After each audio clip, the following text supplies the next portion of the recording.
Welcome back to the Sad Boy Cinema Club podcast. My name is Austin. His name is AJ. Join us as you try to find purpose and hope in America's true pastime. Watch some good old-fashioned movies. You see the title, you see the thumbnail. Today, we are talking about Undertone, a film directed by and written by Ian Tuason, starring Nia Kiri, Adam DeMarco, and Michelle Duquette. And the cinematographer, the guy behind the camera, is Graham Beasley. This was your movie. This was AJ's movie that he brought to the table.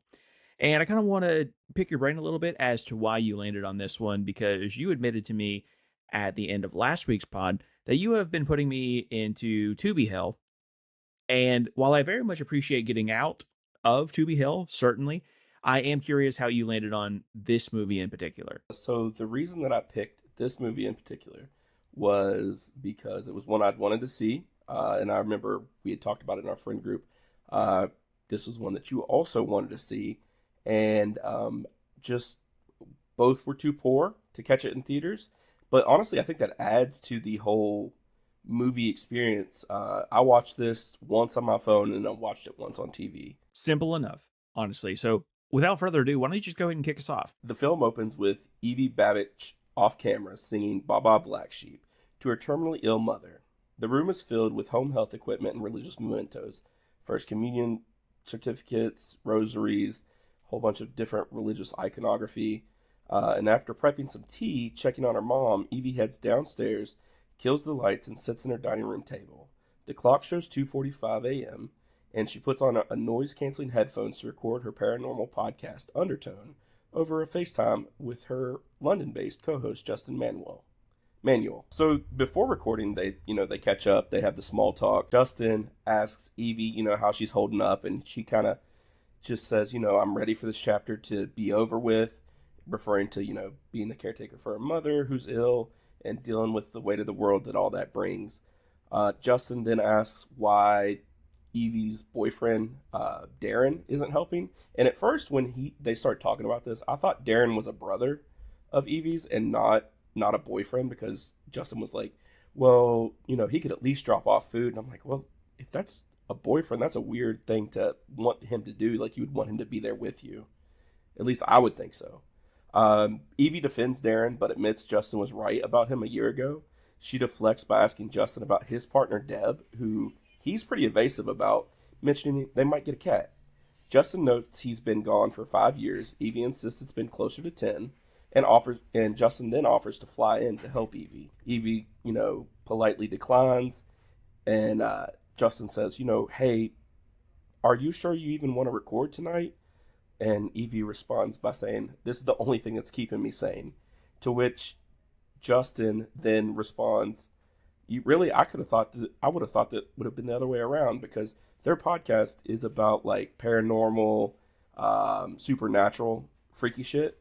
So it would definitely, I could see both sides of dealing with an ailing parent, wanting to escape, wanting to get out and get out of your brain for a few and talk about somebody else's fucked up life.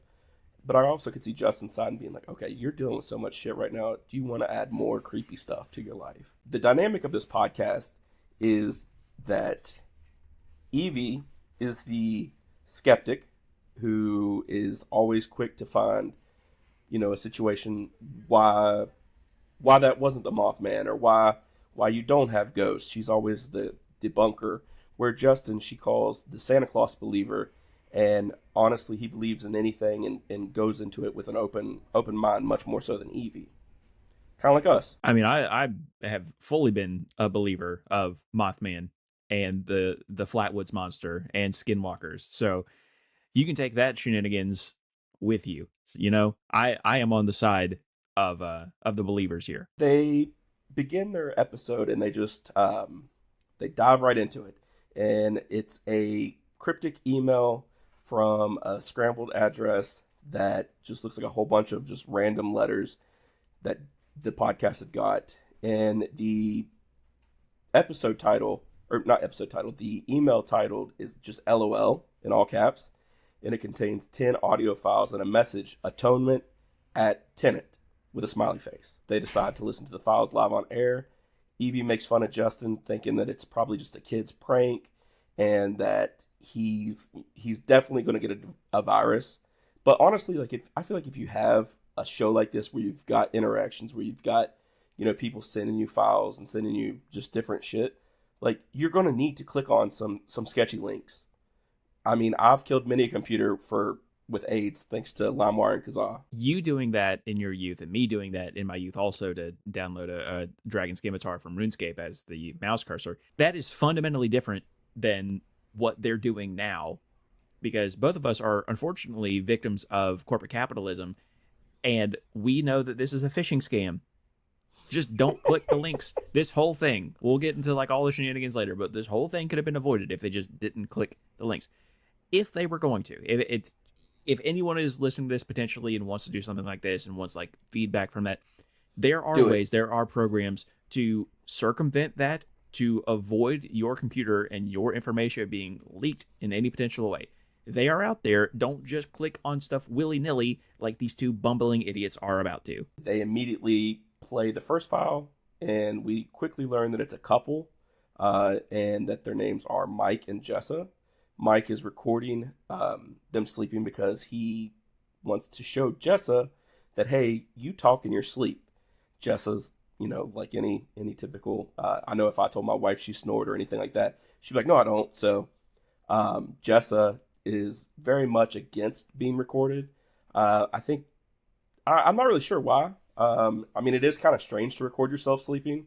You have that Pokemon app that records you sleeping and asks why you cry so much. So you're very familiar with that. Yeah, after Pokemon Sleep called me out for like 2 weeks in a row that I was Cubone, the crying Pokemon, I just kind of stopped doing it. I got tired of being bullied by Nintendo and all them. So I haven't been told that in a while, but yeah, I think too, it's just like the act of recording. What we're doing is objectively a very strange thing, recording ourselves thinking that people give a shit.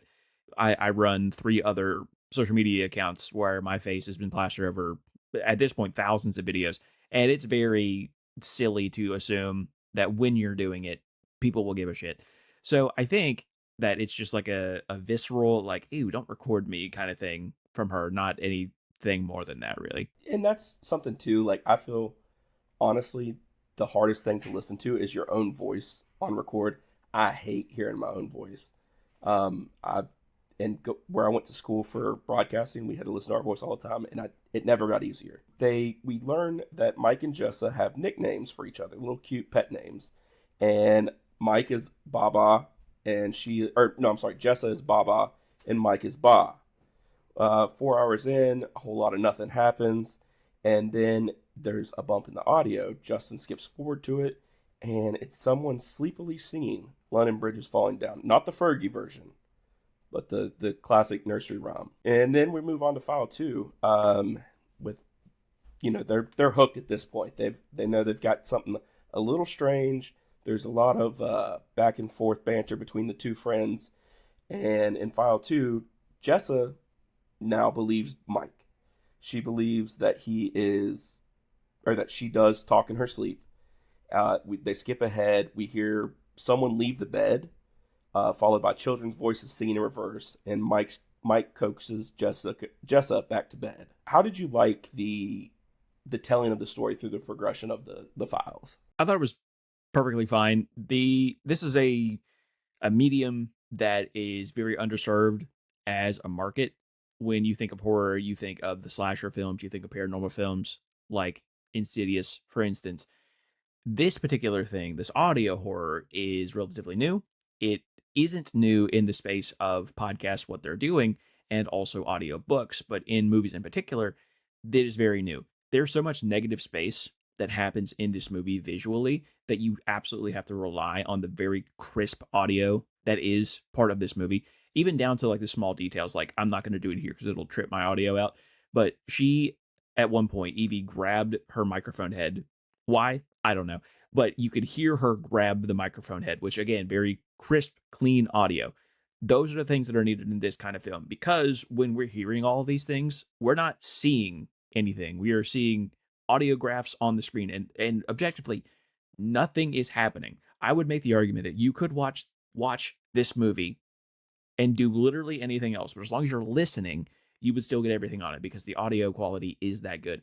And I honestly think that it makes for a better story. I would like to see more of these kind of things because again, it is an underserved market. Yeah, I totally agree. And then I don't want to get too far into it, but yeah, you hit the nail right on the head with that. So at the end of file two, Justin thinks he hears something, and he thinks it's something buried in the audio, and he thinks he says Mike kill all. Evie chalks it up to audio apophenia, which, are you familiar with that? I wasn't until I watched this movie. Till the movie. It kind of made me think. Well, for if you haven't seen the movie, it's where you find patterns in random noises. As someone who grew up watching Ghost Adventures, and always having the subtitles on, like I was like, oh no, that's not what that ghost said. And then the more that they would be like, no, this is what the ghost said. Listen again, and then they'd play it, and you'd have the subtitles on. I was like, oh god, yes. So absolutely. So I could see why, as a debunker, you'd be like, no, you're just seeing patterns in something that's not there. Justin explains the dark history of London Bridge, with rumors of the builders burying orphans alive in the foundation because the queen consort was demanding the bridge have sacrifices.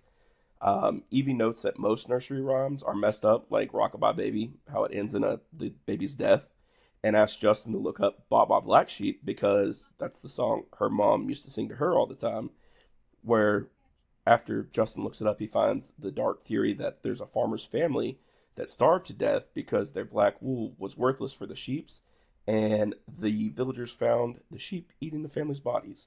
So I thought that was kind of cool that they were really leaning hard into these nursery rhymes. And as a kid, I'm gonna give you a little peek. As a kid, I can remember my mom always used to sing to me, "You Are My Sunshine," and honestly, I thought she wrote that song for me. So growing up, I thought "You Are My Sunshine" was a Luann classic.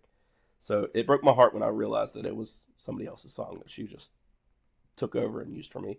I tried to find like a dark meaning to that, and the song really is kind of dark, like the original song, because it's about heartbreak. Well, I think that I can speak for our generation. The first generation, our parents' generation, doesn't have any media literacy at all because they will straight up just listen to a nice guitar lick and go, yeah, dude, this song's awesome.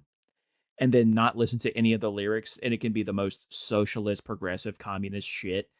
And they go, I had no idea. And my dad's no longer with us. So I feel pretty comfortable saying this without any sort of like rebuke from him at some point. My dad, the first two CDs he's ever handed me were Green Day and Rise Against. And he was confused how I turned out to be a super lib, just absolutely befuddled, didn't understand why. And I just have media literacy, and he just unfortunately did not. So Dad, you Manchurian candidated me into a soy boy. They move into file number three. In this one, there's a lot of like throughout the movie, we get so much audio of just Mike snoring and bed rattling and bed creaking. And that's just funny to me as somebody who suffers from sleep apnea. Mike needs to get him a CPAP machine. Definitely does. Jessa awakens in the bed and they hear running water.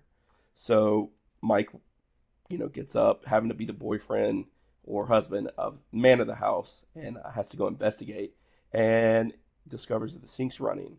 So he gets up and he shuts it off. And Evie is very quick to say, "Oh, well, it's an old house. There's plumbing issues." Like she's got for everything that Justin says, like, "Oh, hey, this is weird." She's got a rebuttal, and it's grounded in facts. I guess those pesky facts get in the way. They probably live in an old house. That it's probably plumbing or the house settling or whatever you tell yourself so you don't think somebody's in your house trying to kill you at night. Evie suddenly hears a weird noise in her own house and cuts the recording short. She's all alone here with the exception of her mother, who's bedridden and not doing well. And she investigates and looks around the house, and she sees that her upstairs hallway light has turned on. She goes up there, checks on her mom, and her mom's just sleeping peacefully, looking like she's already dead, like just sleeping there with her arms crossed, just looking very, very peaceful.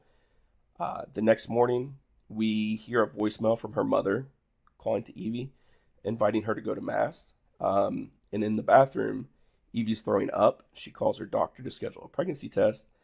Um, and later, we are introduced just through audio alone to the hospice nurse who's telling Evie, hey, your mom's deteriorating. She was at this level and that was months ago. She's been at this level and that was weeks ago.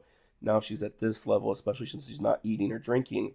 She's probably not got long, and she warns her, hey, you need to listen for the death rattle.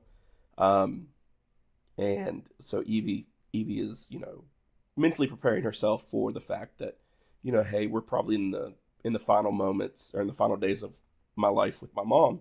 One thing that kind of drove me crazy and took me out of that moment was the fact that the hospice nurse sounded just like Stifler's mom from American Pie. The lady that could use a hot dog real bad.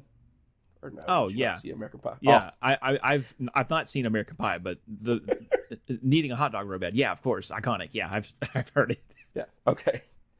So that kind of took me out of the movie for a moment, just hearing that voice, and I was like, I know that's not what this lady looks like, or at least I'm assuming that's not what she looks like. So after the hospice nurse leaves, Evie's phone starts blowing up, and like a true millennial, it's on vibrate. My phone is never on. I never have sound coming out of my phone. It's always on vibrate. Sucks when you lose it, and I also think that's from working in an office. Again, both you and I worked in an office, and our phones were always on, vibrate or whatever. And the boomers that we worked with had the loudest ringtones and just didn't give a shit. I think that's more so what it comes down to, is they just didn't give a shit. So Evie is getting blown up by Darren, and he calls her to invite her to a house party at their house just so she can get out for a little bit. And he's telling her, hey, don't worry, but he's kind of selling it, kind of expecting her to turn him down. But she, eventually she feels a little guilty, and she agrees, and she goes and tells her mom, hey, I'm going to be leaving for a party. I'm going to be gone for a little bit. I'll be back soon. Obviously, she might as well be talking to the heir, because her mom's not being responsive at all. While she's prepping to leave, Evie discovers that her mom soiled herself. And so Evie, in the midst of getting ready to leave, now she's got to clean up her mom. And there's this very surreal moment where she is, trying to still have a life outside of the house, but she's being tethered to the house because of, having to take care of her sick mother. And it's kind of like, when you're born, your parents are obviously taking care of you, and they're changing your diapers and all this. And then as our parents get older, then the roles are reversed. And I think that was a very unique perspective to have from that angle, especially where she was cleaning her and stuff. But while she's cleaning her, Darren continues to blow her up. Eventually, Evie just gets super frustrated, and she, tells them, well, they can wait for me. I waited for them. It's a 40-minute drive. I'll be there when I'll be there. And like I said, she said, I'll be back in a few hours. Well, the next thing we see is it's daylight. We see Evie stumbling into the house, dropping her keys and just making a lot of noise, but also seeming just no sense of urgency. We see her go into the kitchen, and she puts on a pot of tea, and she's eating cereal, and just kind of, she's been out all night. Her mom has been alone with no caretaker. Probably good odds she didn't get up, especially since, she is in the state that she's in. But you never know, especially since, nobody was there. So Evie eventually makes her way upstairs, and as she gets to the top of the stairs, she sees her mom laying face down on the floor. Evie picks her up, gets her back in bed, and she's apologizing to her. Again, I mean, she's just basically doing it for herself at this point, because her mom can't really, or there's no way to know if her mom can even hear her or not. Evie gets her back into bed, and as she's, sitting there beside her, talking to her, apologizing and everything, she looks at the nightstand right beside her mom's bed where all her medicine and everything is, and she notices a creepy ceramic religious statue. It almost looks like the Virgin Mary, but covered in what looks like crawling children. So she quickly grabs that and is like, oh, that's a little freaky, so let me put this in the drawer. When she opens the drawer, she sees a child's drawing of a dark figure holding a bleeding baby upside down. And this is when things are really starting to be like, okay, this is all really kind of freaky. Downstairs, it's 2:50 in the morning. Evie plays Baba Black Sheep in reverse. She writes down what she hears, and she hears "look and lick all the blood off." She's sitting there and she's trying to make sure this is exactly what she hears. And she gets a phone call. Well, she's working on her laptop. Her computer rings with her phone, and it scares the shit out of her. And it's her doctor calling to confirm, "Hey, Evie, you're 6 weeks pregnant." So he originally tries to say, "Hey, I can recommend a good OBGYN, yada yada yada," and to which Evie replies, "Okay, well, I'm going to take some time. I need to go over my options." So obviously you see that she's got some doubt, especially which assuming that the father is Darren's or the baby's Darren's, they're kind of on the rocks. She's dealing with this with her mom. Is the baby really what she needs at this point? So she's, you can see again, another connection to what's going on in this movie or with the podcast, excuse me. And I think as two straight white males, we are definitely qualified to have opinions on that particular matter. I think that this is my stance on the whole thing. I think that unless you are going to force vasectomies on guys, then we shouldn't have any say in it. And that's coming as a man that's married to a very strong independent woman and has two very strong independent daughters. So I think reproductive rights should solely rest on the rights of women. The next day, Evie hears running water upstairs while she's down. She's in the I think she's in the kitchen at this point doing dishes or whatever, but it doesn't really matter. She's downstairs. She hears running water. Again, her mom is bedridden. As far as she knows, the only time she's been out of bed in the past few days is when she fell somehow in the middle of the night. Evie runs upstairs, checks on her mom first, and realizes that the bathroom sink is on. After she turns it off, she finds her mom asleep, but the creepy statue has returned to the spot on the nightstand. This point, Evie picks up the statue and hides it in the closet. She even turns it around so it's not facing the door, turns the light off, slams the door. That night, she gets a call from Darren. She declines it and instead decides to pour herself some Irish whiskey and pulls up an audio file of her mother's voicemails. And in the voicemails, it's just her mom calling and saying, "Hey, Evie, I miss you. I love you. I'm praying for you. How about we go to Mass?" And that's honestly, those are a lot of the voicemails I get from, or I used to get from my mom. She would always call me, and at the time, I think you take it for granted, and it's just like, oh God, this is super annoying. But I think down the road, you'll definitely wish you could get that annoyed. So as she's sitting there and she pulls up the "I'm praying for you," she then starts searching the web for hidden messages and nursery rhymes. And all of a sudden, she just gets bombarded by creepy religious imagery. So I like that they were trying to marry the fact of these hidden messages and these nursery rhymes to religious iconography, because obviously this is a woman who grew up, even though she's a skeptic, she grew up in a very religious household. So I think that was a nice way to tie in the high strangeness associated with hidden messages and nursery rhymes to her religious beliefs. Justin calls later this night to record part 2. He asks if she's drinking again, or if she's moving back in with Darren. She gets defensive to both, and just is like, you know what, let's get this party going. I need this. Let's go. So Justin reluctantly agrees. They start listening to file 4. And in this file, Mike and Jessa argue about a creepy doll called Baby Sleep Time. And that doll is very freaky. I don't know why you would want that. If my wife or my kid said, "Okay, I've got to sleep with Baby Sleep Time," I would sleep on the couch. Like it was definitely it's the weird obsession. Did your mom have a weird obsession with porcelain dolls? Like, did you grow up with a whole bunch of porcelain dolls around your house? No, but my grandmother did. Okay. So yeah, I grew up, my mom was super into porcelain dolls and she would always give them to my sisters. So there was just always these creepy, just weird looking porcelain dolls because they weren't. And I get it; they're made out of porcelain, so I guess it's harder to make them look any certain way. But they all looked like shit. They all looked like the same to me. So after the couple are done arguing about baby sleep time, Jessa agrees to put it in a bag because it can't get wet. The moisture will fuck up baby sleepy time and maybe put her at a permanent nap. But they mention a nursery, which leads Justin and Evie to speculate that Jessa might be pregnant, even though we've not heard. This is the first mention of a nursery, and this is the first surmise that she may be pregnant. And then there's just this heavy banging, and it cuts the file short.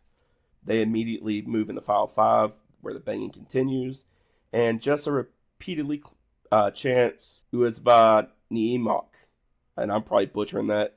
And I don't want to translate what it means yet, because they'll get into that later. Before Mike wakes her up. So again, she's just constantly saying that line over and over and over in this file. And it definitely freaks Mike out. And if I was sleeping with somebody, whether a friend, whoever, and I was awoken to them chanting some weird, just gibberish word, it kind of put me on my toes too. Evie cuts the session short again. She notices her mother's bedroom light is flickering, but her mom is asleep.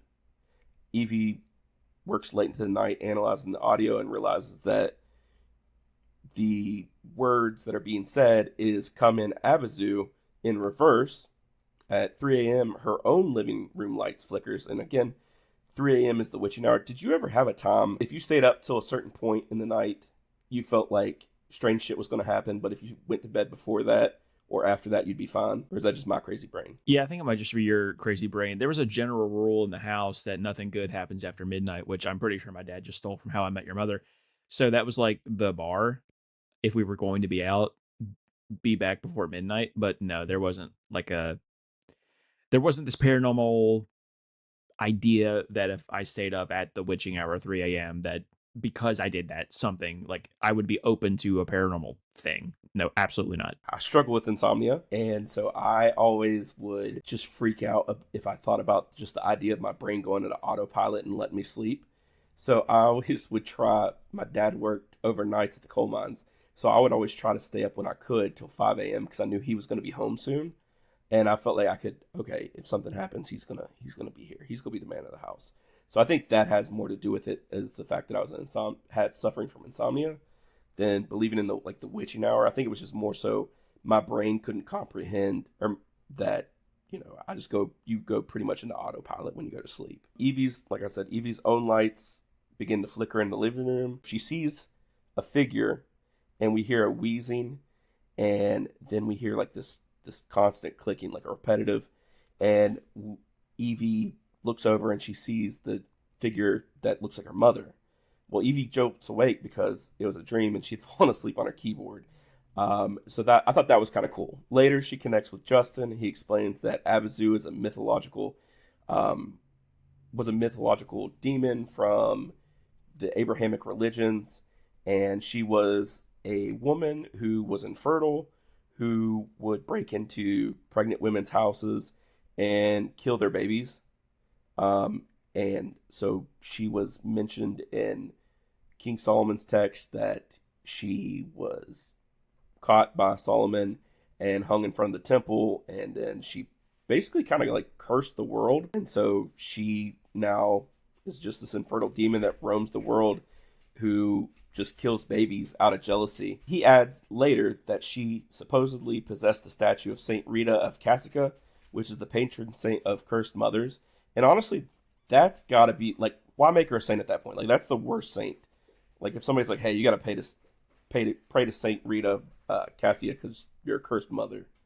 That's just a weird thing for me. But now we're in file 6, and this is kind of a wasted file.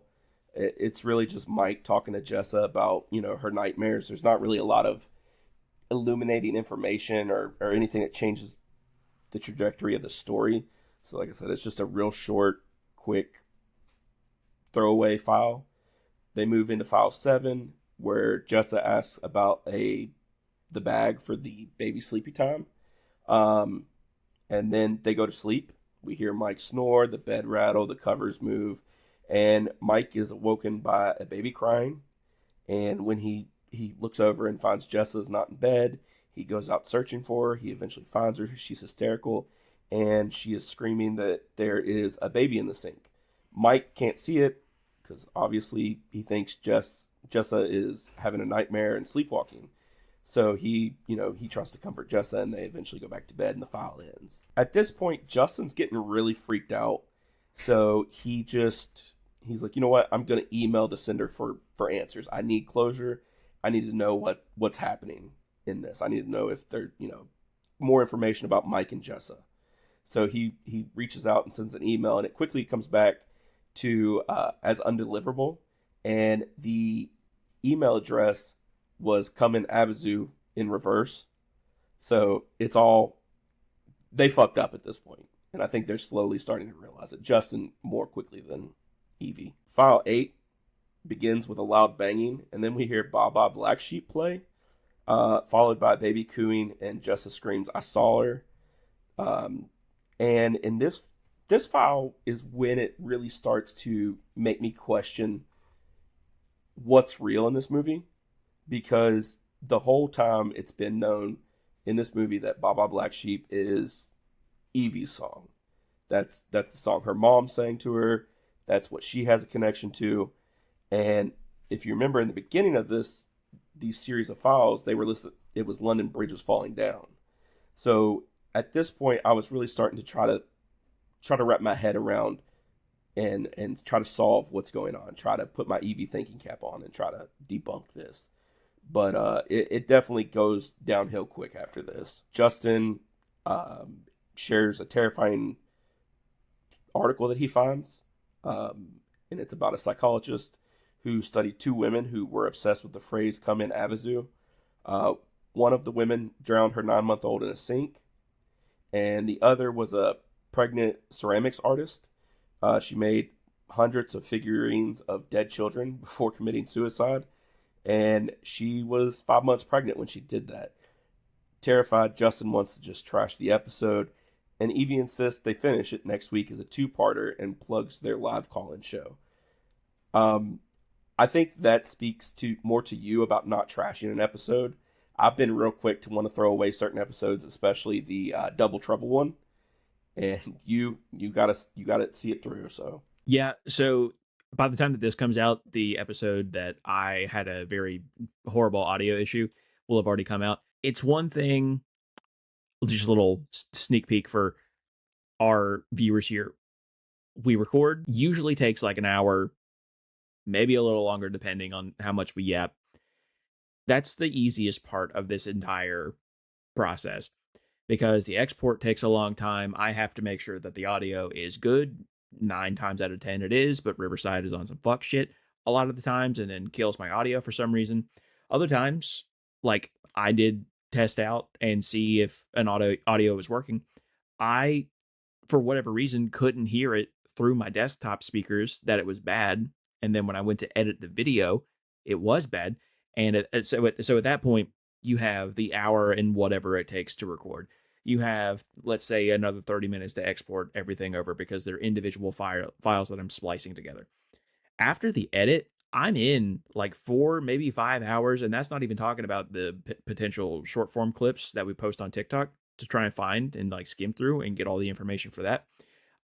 At minimum, for each video that you see, it is 4.5, 5 hours, no less. So unless it is absolutely the worst thing possible, both of us have bad audio, the video cuts out halfway through. It's going up. Be damned of how good it is. yeah, I do not miss editing, especially going through it and slicing and all that. So I definitely am thankful that you are taking that mammoth task. Evie visits her mother's room and whispers and lets her know, "Hey, Mom, I'm pregnant, and I'm planning to name the baby Mary because her mom used to pray Hail Marys over her at night." Evie then admits to her mom, "Hey, I don't feel like I'm going to be fit to be a mother." And they really have this touching, or Evie has this touching moment with her mother. And then you see a light turn on in the closet behind Evie. As Evie approaches, she's got her back to her mother, but we see her mom move, and I didn't catch that the first time I watched it because it's very slight. But we see the audience sees her mom's head shift just a little bit. Did you catch that when you watched it? You're just a better movie enjoyer than I am, I guess. Again, Evie is at this point, she's already admitted to Justin she's having trouble sleeping. She's back to drinking. So we see her laying in bed after she, turns off the lights for her mom. We see her laying in bed and she is having a hard time sleeping. So she turns on sleep meditation guide, and, it starts out innocent and, it's real peaceful, real calming, something you could very easily fall asleep to. And then as she's drifted into dreamland, it gets darker and darker and it turns more sinister. The audience sees Evie covered in blood and her mother sitting up screaming, and then we see Evie wake up screaming. So obviously we see that it was just a dream. Evie takes off her headphones, and before she does, we hear that the sleep meditation is just back to serene and peaceful and beautiful. The next day, Evie follows the sound of her mother praying Hail Mary, but finds her asleep again. So again, at this point, I think she's a little sleep deprived and also trying to just be like, what in the hell is going on? Because her mom obviously isn't talking, but, she clearly hears her mother praying the Hail Mary. She calls the doctor and asks for a woman's clinic referral. The doctor obviously isn't in, so she leaves a voicemail. And then after she leaves the room, we hear her mother take her final rattling, wheezing breath. Then they go to their on-live call-in show. Evie is just sitting at the desk, collaring, just doodling, looking like she's only half listening. And she thinks that this is all a hoax.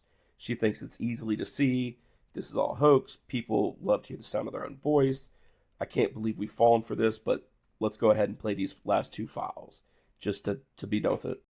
I'm going to push back on that just a little bit. I don't think that people actually like to hear the sound of their own voice. Generally, you brought it up earlier, and I mentioned that including the Sad Boy Cinema Club, I have 4 social media accounts that I post on. I don't like hearing my self talk. There are days that I think it's velvet and buttery smooth, and I really like it. 99% of the time, it's garbage. Get it out of my face. Ew. I do like to yap though, and I think that's more of what it is. I think people just like talking, not hearing themselves talk, but just talking in general. So that was really the only real pushback I had on this movie was when she said, "No, people just like to hear himself talk." Nope, I don't think so. I have to disagree. And I thought it's funny too that she's a podcaster, and she made that comment. Like, that to me is hilarious because it's just the juxtaposition of being like, oh yeah, people just love to hear themselves talk, but here you have this successful podcast, which is kind of funny to me. They start file 9. Evie is again just sitting there coloring on some paper with a black and a red crayon. In file 9, Jessa cries about a shadow lying next to her, and that she says that, she was very scared because Mike wasn't in the room, but the shadow was, and so she started praying the Hail Mary. And then she said, hey, when I was praying the Hail Mary, then the shadow started praying it, and I heard it. And then the file cuts out, and Justin notices that his computer clock has now jumped from 20 minutes till 9 to 20 minutes till 3, which, ding, ding, ding, that's the witching hour. And obviously, that's based off whatever time zone that Evie's in, because her clock also shows 23. So again, just synchronizing up their watches for the evil shit that's about to unfold on them, unfortunately. They get the first call of the night, and it's a neighbor of Mike and Jessa. He reveals first off that he lives near Evie, like they live in the same town. Justin makes a joke if they know each other, and Evie, as the night progresses and this episode progresses, Evie gets visibly more just fed up with the small talk and the little jokes and just wants to be done with it. And I think she's just showing just a break mentally. For me anyway, I just see a broken person. But the neighbor says that, Mike and Jessa were a couple. They were very much real. They're dead. They were found at the bottom of their stairs with plastic bags over their heads, and they had drawn dead babies all over their walls, and that Jessa was 5 months pregnant. this freaks Evie out. Justin freaks him out too, and Evie's like, well, what address, what street did they live on? I need to know where they live at. And the phone call drops. Immediately the phone rings again. Justin thinks it's the original caller. It's not. It's a lady from San Diego who describes a local woman who played nursery rhymes in reverse before murdering her baby in the basement. And she did it in a very brutal way.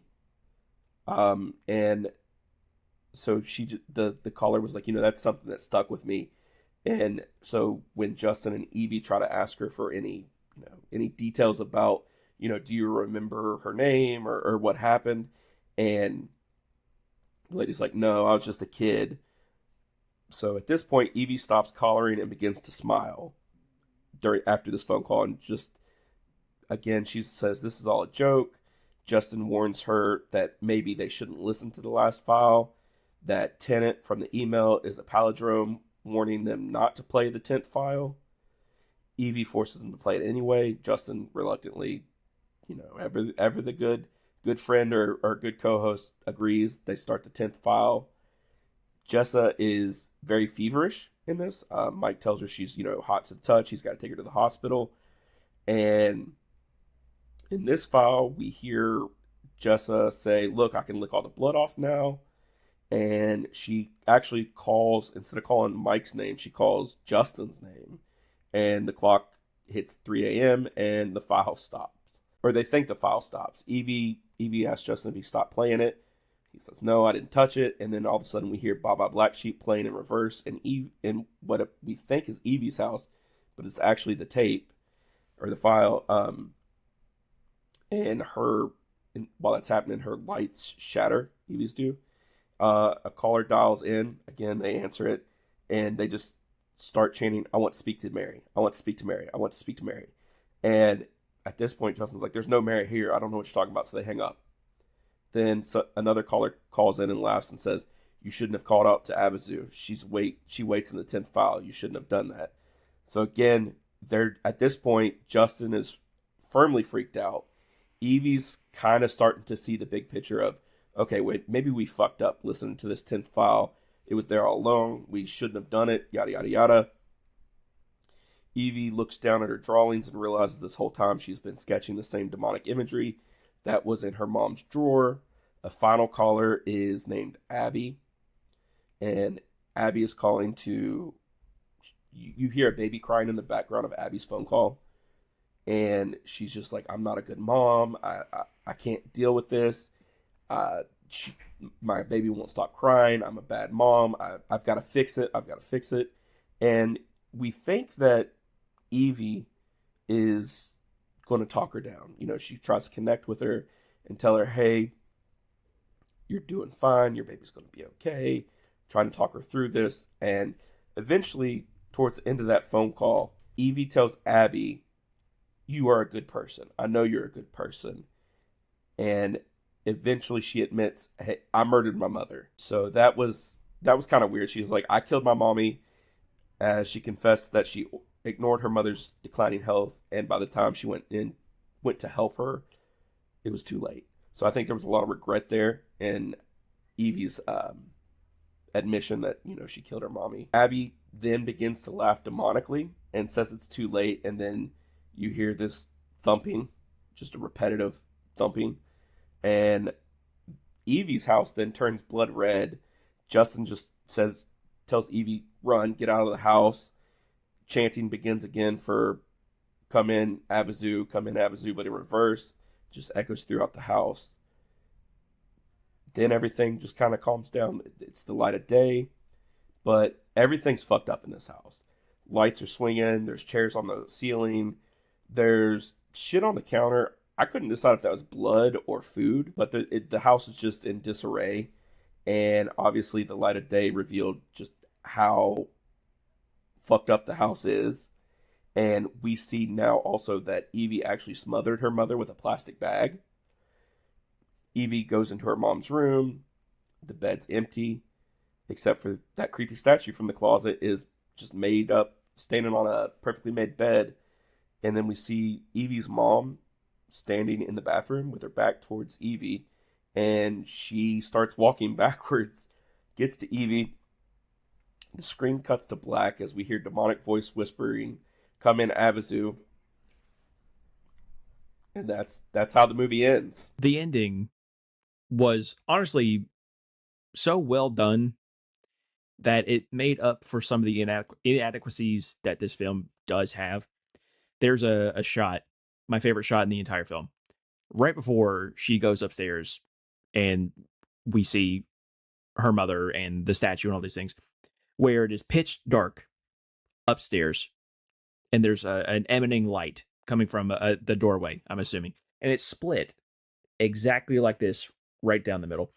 And with all the religious imagery that this movie does have, and especially Catholicism, it makes me think that this is now purgatory. She is perfectly in the middle. So I really did. That was my favorite one still shot of the film, was that right there. Perfect. Chef's kiss. I also thought it was a really nice touch that at the end, it goes pitch black and we don't see anything. We just hear everything else that's going on. For a audio driven movie, I think that was, again, very well done and important to the actual movie that it was done this way. It's better that we hear what's going on rather than see what's going on, because it's literally the entire premise of the movie. The thing that I loved more than any of it, though, wasn't my favorite thing, but it's just a nice button on everything here. The the undertone of this movie isn't actually into the religious anything. Actually, that's more just a theme throughout the entire movie. The undertone of this movie is actually just the guilt that you feel for not being there for your family during the end. And she said early on, like very early in the movie, that she isn't around a whole lot. There isn't anything.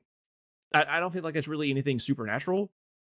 Really, I think that you could interpret this movie as just internalized guilt. We can talk about all the horror that happens throughout this movie. It really doesn't happen until the end. We have a couple like couple spooky things that happen throughout the course of the movie, but you could just internalize all of this as your own personal guilt. You could also take it as all of these supernatural stuff definitely happened, but I think much like the Alchemist Cookbook, you can take it one of two ways, and I love that kind of aspect to it as well. Yeah.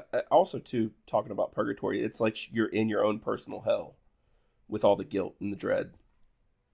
Overall, this one for me, it hits really close to home. Having been the caregiver for my mom, whose health at times has been spiraling and looked like she's been on death's door, and I've been to the hospitals. I've been, her caretaker at home, making sure she has her food and medicine, and making sure, everything that Evie goes through, I've gone through with my mom at various points in my life. Also, growing up Catholic with a devout mother, much like Evie did, makes the religious dread just kind of hit even harder. Also, I'm a parent, and my kids do some freaky shit when they're asleep. Callie will sit up in bed at least once a week and giggle, and then just lay back down. And my oldest, Keegan, she used to stand straight up in the bed, or she would get up, walk out of bed, and just go stand in front of a window and just stare out into the darkness. So the creepy sleep recording angle definitely was like, oh shit, that's kind of creepy. I'm glad I never recorded this. But overall, I love this movie. What were your feelings about this movie? What was your overall take? I think that it's hard to quantify how good I feel like the movie is, because again, this is uncharted territory, especially in the visual space. We see it time and time again in audiobooks and podcasts and things like that, which I think to some extent have been done very well. But for this to be a visual thing, I think it's kind of hard to like gauge on if this is the peak, if it's the worst that it's ever going to be, or if it's smack dab in the middle. Ultimately, I do think that it, at the very least, is a good starting point for future films like this to thrive. So would you watch this again? I don't think that I would watch it again. I would be interested in seeing a sequel or something else in this universe for sure. So for me, I absolutely would watch it again. Um, it feels like the kind of movie, and like I said, I watched it twice. It feels like the type of movie that the more you watch it, the little things you pick up on that you might have missed the first time. Like I mentioned, the mom's head slightly turning with Evie's back being to her. I definitely missed that. Um, the best part for me in this movie it would have to be the fact that it relied so heavily on the audio.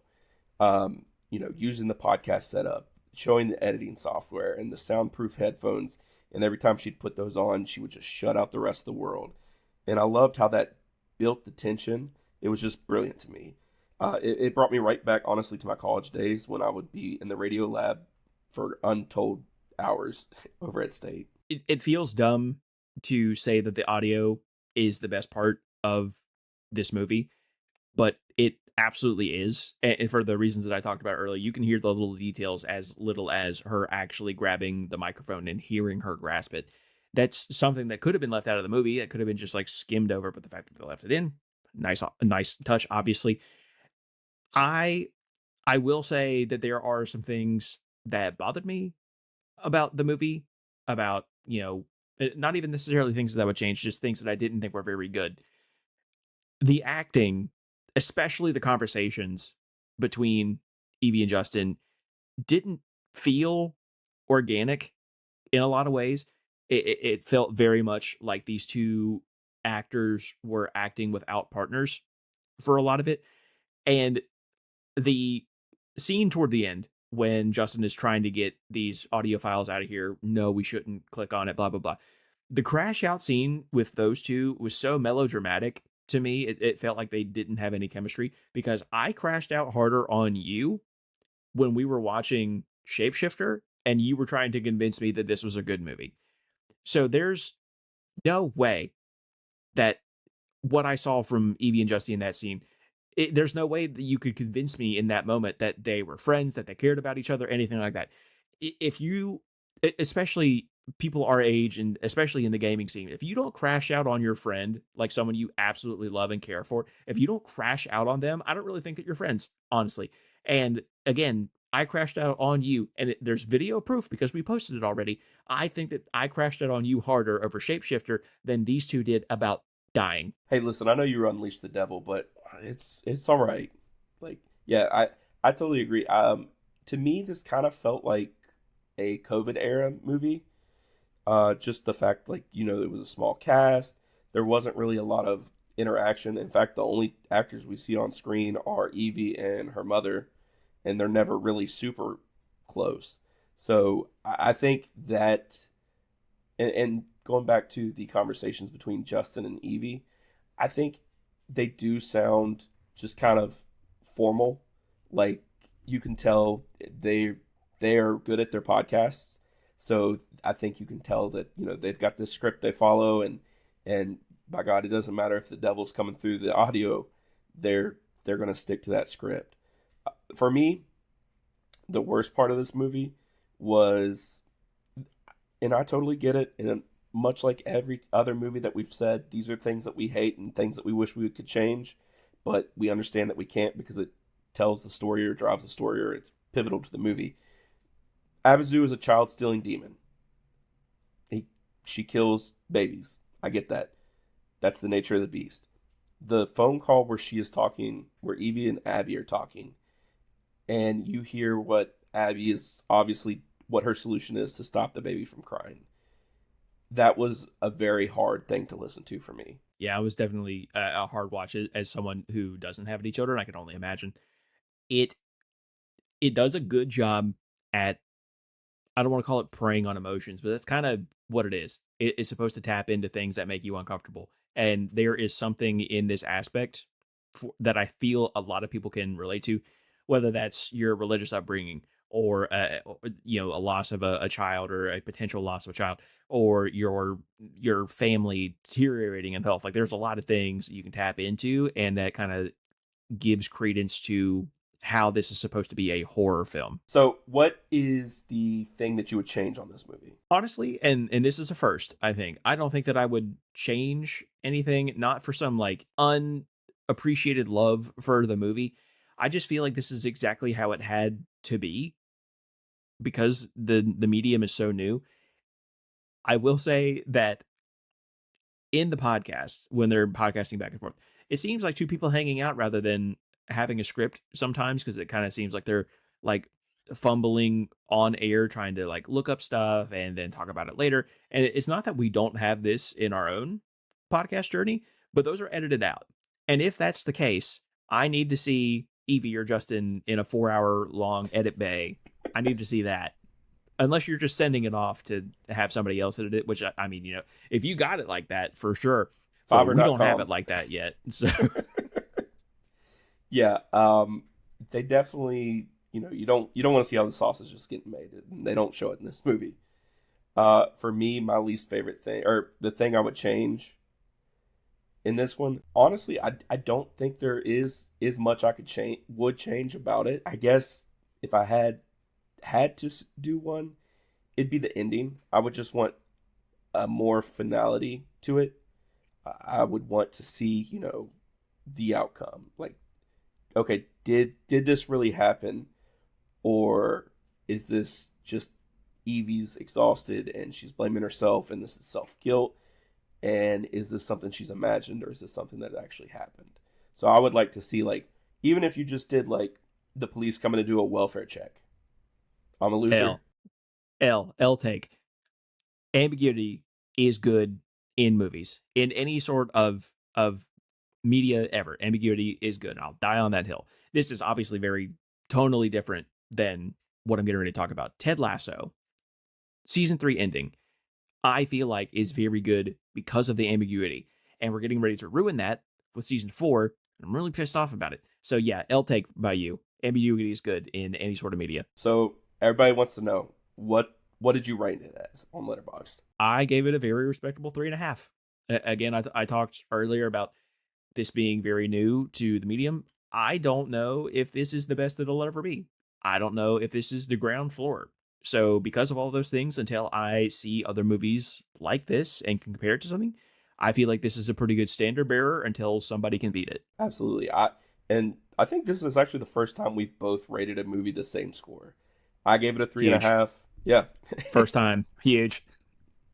It's like the scene in Avatar when they put their ponytails in the horse's tail. That was Undertone. We dug it, obviously. Hopefully you did too. With that, I'm going to toss it over to Austin to tell us what we're going to be watching next. So, we've got a doozy next week.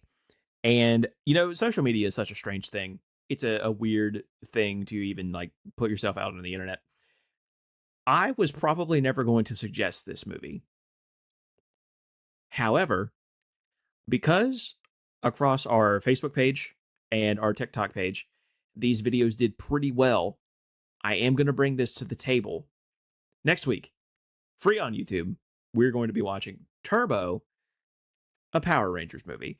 It's Damn it. the spiritual successor to the Mighty Morphin Power Rangers movie in 1995, and we'll get into all the differences at the time, but we are definitely bringing Power Rangers back to the table. Regardless, super stoked to jump into all that and and expose you to more Power Rangers lore, and hopefully you just become a super fan like some of us are, and especially some of our viewers. Join us next week as we're reviewing Turbo, a Power Rangers movie. Follow us on all socials at Sad Boy Cinema, TikTok, on Twitter, here on YouTube, obviously, and our new Facebook page. Also, follow our individual Letterboxd accounts. I'm going to put our handles above our head here. If you don't have anything, I'll send us out of here. So I'm going to leave you with some sage advice. Life it can really be boiled down to two things. It either will happen or it won't happen. So any probability is always a 50-50 shot. And if you live your life that way, you'll never be upset. That's going to do it for me. That's going to do it for AJ. Be kind. Tell somebody you love them. See you in the next one.